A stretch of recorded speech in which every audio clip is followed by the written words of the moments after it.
Hi, I'm Davy. I'm awesome. And welcome to Davy's Awesome Movies, where I review the styles of movies that I love, the alternative, B-rated, cult-style flicks. This week, not only is it a cult flick, but one of my favorite flicks from my childhood. One of my favorite vampire movies of all time. This movie came out in 1985, and it was written and directed by Tom Holland, and produced by Herb Jaffe, made by Weister Films, and distributed by Columbia Pictures. Ladies and gentlemen, Fright Night! The movie opens with a couple of teens. Charlie Brewster, played by William Ragsdale, and Amy, played by Amanda Bierce. They are making out like teens do, while a TV show is on in the background. What TV show? Fright Night! In this movie, Fright Night is a show that plays like those old low-budget horror films, kind of like Elvira, Mistress of the Dark. But this one, instead of a hot chick host, it has Peter Vincent, played by the late, great Roddy McDowall. Rest in peace. As much as I love Roddy McDowall, I think I'd prefer Elvira. Charlie is getting frustrated with Amy because they make out, but she won't go all the way. Teenagers. Let's get into bed. Suddenly, he's not so frustrated. However, he gets distracted when he sees his neighbors carrying a coffin into their basement. In the 80s, that would have been a cause for concern. Even in the 90s, early 2000s, now, we just look at them and go like, okay, they must be into horror films. Charlie, I'm ready. I mean, you're not gonna believe this. No, she won't believe it. She's ready and you're busy peeping. Get to work, old boy. Do you want to make love or not? Opportunity slips away, Charlie. Because Amy gets upset and leaves. As I think any woman would. Amy! Yeah, dude, you blew it. The next day, we meet another important character. Ed. Played by Stephen Jeffries. Charlie likes to call him Evil. Call me anything you want. Only you're the one failing trig, not me. Slam? Charlie goes home and sees something else that's interesting. A hooker going into the house of his neighbor. Later that night, while he is studying... Okay, first you see a coffin, now you hear a scream. Maybe a 911 call would be in order. Instead, he just goes on with life. And the next day at a diner, while he's making up with Amy, on the TV he sees that the hooker he saw is now a victim. She is now dead. Charlie knows something is up, but Amy is mad at him for ignoring her again. Charlie? Okay, I get that you're mad at your boyfriend, but you owe me a new chili burger. Oh, you're so cool, Brewster. Charlie decides to go do a little snooping, but he gets caught by Billy, the neighbor Jerry's live-in carpenter. I don't know if that's a thing. But this does not deter Charlie from getting some answers. That night he gets his binoculars and he starts watching Jerry Dandridge, the owner of the house, played by Chris Sarandon. He's with another lady of the evening and he catches Charlie peeping. But I gotta say, this is kind of your fault. You're a vampire, you're trying to hide from the world. Make sure the shades are drawn. I mean, seriously, wasn't that your father's final words after talking about loving a princess? Charlie goes to tell his mother, but of course she dismisses it. So he goes outside to do some more snooping as Jerry and Billy are working. Charlie again gets noticed by Jerry. He ate the core! The apple thing, though, was all Chris Sarandon. While researching the vampire role, he was researching vampires and bats and decided, in his opinion, Jerry Dandridge has fruit bat DNA. Which is why throughout the movie he's eating fruit. Charlie rushes back inside. Mom, I don't need hot cocoa. I didn't have a nightmare. Who cares? Just drink the cocoa. Of course, Charlie's mother does not believe him, and neither does Amy. So Charlie goes to the police. But leaves out the whole vampire stuff. Just tells them about the suspected murders. So a detective with Charlie goes to Jerry's house. The bag I saw had a body in it, not trash. I don't think in a real murder case situation, the detective would take the witness with him to confront the potential killer. Because if it does turn out he's right, you just put the witness in danger. Duh! But then Charlie lets out his theory. He's a vampire. Uh-oh. That just killed any chance you had of this detective taking you seriously. So, of course, the detective leaves because he's not buying this. But here's my issue with that. If you're a detective, you've got a few unsolved murders, no leads, you got somebody saying that there is something to this, even if you don't believe the vampire stuff, at least look around a little bit. So now not only does Charlie know he's a vampire, but he knows the vampire knows that he knows that he's a vampire. So he rushes to Evil Ed. Don't call me evil anymore! Not happening. Evil. Charlie wants Evil Ed's advice on how to protect himself from vampires. Even though Evil Ed does not believe that there is a real vampire, he does give Charlie a cross and gives him some advice, like put some garlic around his door, gets some holy water, and tells him that a vampire cannot come into his house unless he is invited by the rightful owner. So Charlie rushes home to safeguard it from vampires. But his mother has a surprise for him. Hello, Charlie. Mom! God! Now that I've been made welcome, I'll probably drop by quite a bit. Anytime I feel like it. Charlie probably needs to go to the bathroom. See ya. Soon.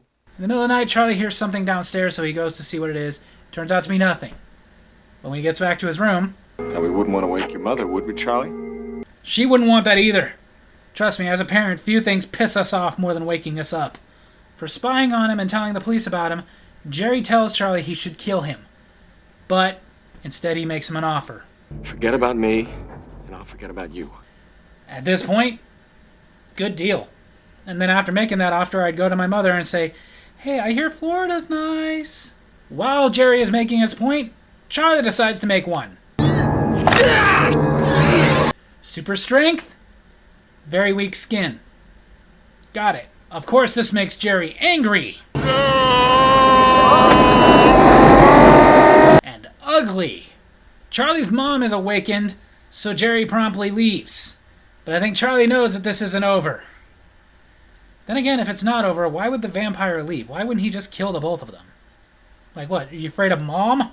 Charlie's mother, of course, asks, "What's wrong?" Oh, nothing. I just had a nightmare. Cocoa time! After his mom leaves, Charlie gets a phone call. I just destroyed your car, Charlie. But that's nothing compared to what I'm going to do to you. That car belonged to the director Tom Holland, you bastard! Charlie notices the TV on, and it's Fright Night again with Peter Vincent. And this gives Charlie an idea. Not a good one, though. In the morning, Charlie goes to the TV studio to meet with Peter Vincent. I have just been fired. Bad timing for your bad idea.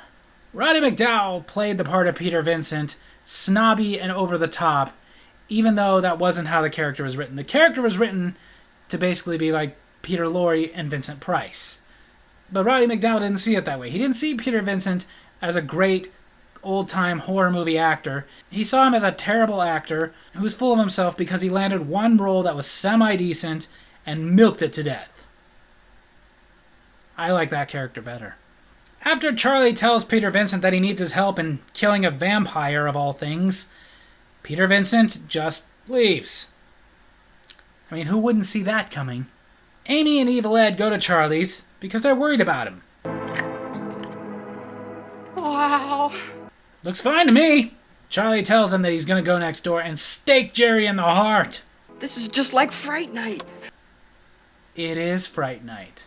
To help Charlie, Amy and Evil Ed get the idea to go to Peter Vincent's house. At first, he thinks they just want an autograph, but they tell him this is more important. What could be more important than my autograph?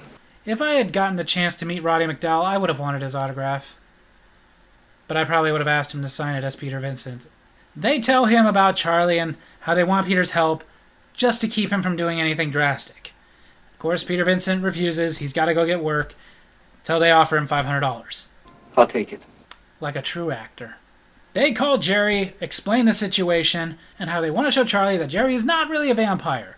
But Jerry will not do crosses, and he will not do holy water because he says it's sacrilegious. Tell him it's just ordinary tap water. All he has to do is sip it. Okay, see, with him being so objective to all this, I'd be a little sus. The next night, with Peter Vincent, Charlie, Amy, and Evil Ed go to Jerry's. Now, who are these two attractive young people? Attractive? Tell that to Al Bundy. Jerry drinks the water, and of course nothing happens, because it's just regular tap water. Although I kind of feel like that should have done more damage than the holy water. Charlie isn't convinced. He knows that Jerry is a vampire, but for the sake of those around him, he acts like he is convinced and ready to leave. But just then, Peter Vincent has a little revelation. He notices that Jerry has no reflection in his little mirror. Bet you kind of wish you would have just given him some actual holy water now, huh? But now, since Peter Vincent is acting so strange, Charlie knows something must be up, and outside he demands to know what it is. He didn't cast a reflection in my mirror. And he drives off because he's an actor, not a crusader. As they're walking home, Ed takes a shortcut. Ed tells Charlie he's been bitten. Charlie needs to kill him. Before I turn into a vampire and give you a hickey! Charlie gets mad and leaves with Amy. Ed goes on by himself. If that's you, it's not working. I'm not scared. How about now? Ed runs off. Hello, Edward. Oh, I thought you weren't scared. Jerry, though, makes Ed an offer. He's going to give him power. Power to make sure that he's never picked on, beaten up, or bullied ever again. And Ed agrees. He's going to really become Evil Ed. It has to hurt if it will heal. But now even Amy's convinced because they keep running into Jerry, plus other weird stuff is happening. So to get away, the two of them sneak into a club. Who are you calling? Police. In this case, you'd probably have a better chance calling the Ghostbusters. At his home, Peter Vincent gets a visit from Evil Ed. Apparently that stings. The master will kill you for this. Like you tried? Evil Ed leaves. He has a door at the club. While Charlie is trying to get help, Jerry is using his vampire mind tricks to lure Amy to him. Even though she's a teenager, you pedo. Then again, in less than 2 years, she's a middle-aged housewife in Chicago, so whatever. Finally, Charlie notices. Let her go. Better listen. He has a pencil. Security gets involved. Not very well, though. This causes a panic in the club. Everybody is leaving, panicking, and in the midst of it, Amy and Charlie get separated. Which, of course, means that Jerry takes Amy. In the midst of this, Jerry had told Charlie the only way he's getting Amy back is if he goes and gets Peter Vincent, and the two of them go over to Jerry's house. So Charlie goes to Peter Vincent's to convince him to help. Tells him he is the great vampire killer. That is a character in a movie! Duh! Charlie's not very good with the whole reality stuff. Charlie is not able to convince Vincent, so he goes by himself. Peter Vincent, ready to do battle with the undead. He's had a change of heart. They try to quietly sneak in, but they were expected. Welcome to Fright Night. I'd be like, oh, he said it, but they've been saying it throughout the entire movie. For real. Okay, they didn't say that. Charlie holds him back with his cross. Doesn't affect Billy, he's not a vampire. So now it's up to Peter Vincent. He runs over to Charlie's to get his mother. God, the phone wires have been cut. What a convincing wig. Charlie's mother's not there, she's working late. But she did leave him a note. Here's dinner's in the oven. I hope it's meatloaf. Peter runs, but Evil Ed turns into something that can run faster. Oh boy. But Peter thinks quickly.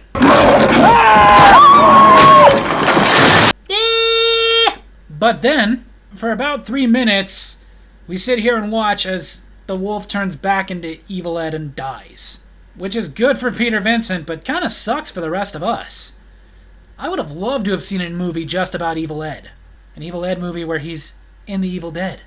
Ash versus Evil Ed. Then Ash versus Evil Ed versus the Evil Dead. Take my money! Back at Jerry's. You wanted her. There she is. Good Lord, Jerry, stop playing with your food!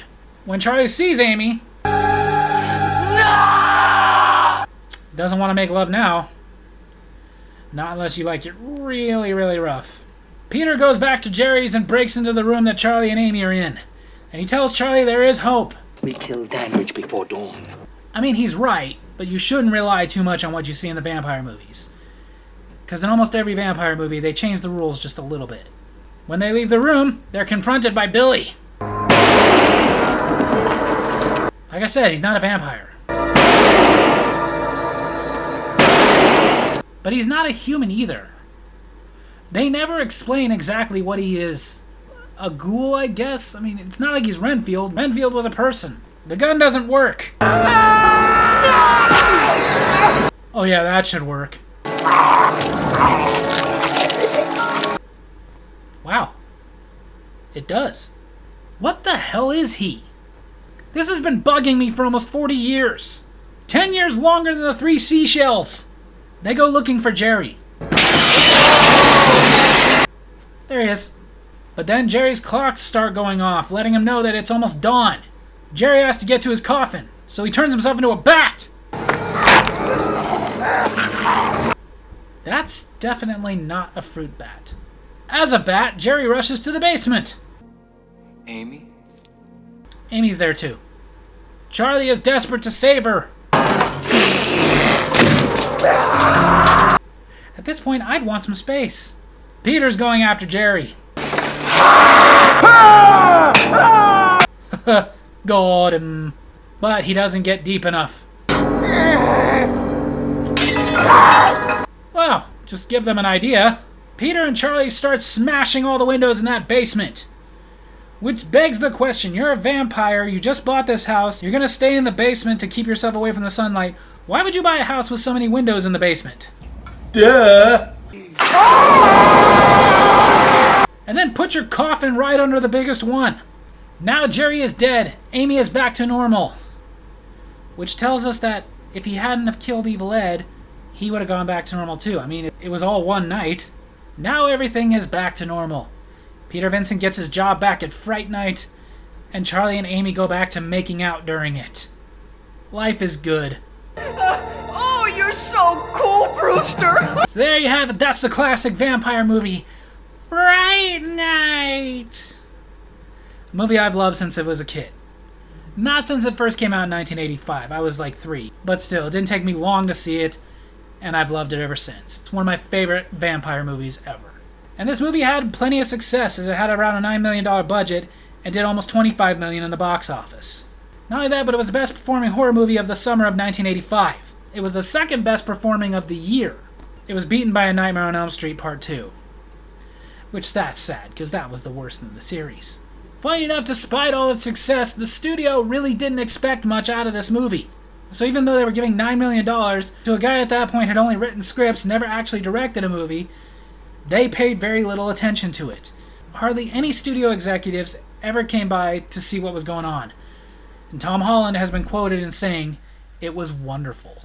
Basically, Tom Holland got as much to complete creative freedom as a studio is ever going to allow somebody. He originally wrote the script as a cross between a vampire story meets The Boy Who Cried Wolf. Which, honestly, until I saw the interview with Tom Holland, I never picked that up. But I get it. Nobody believes him, everybody thinks he's fibbing.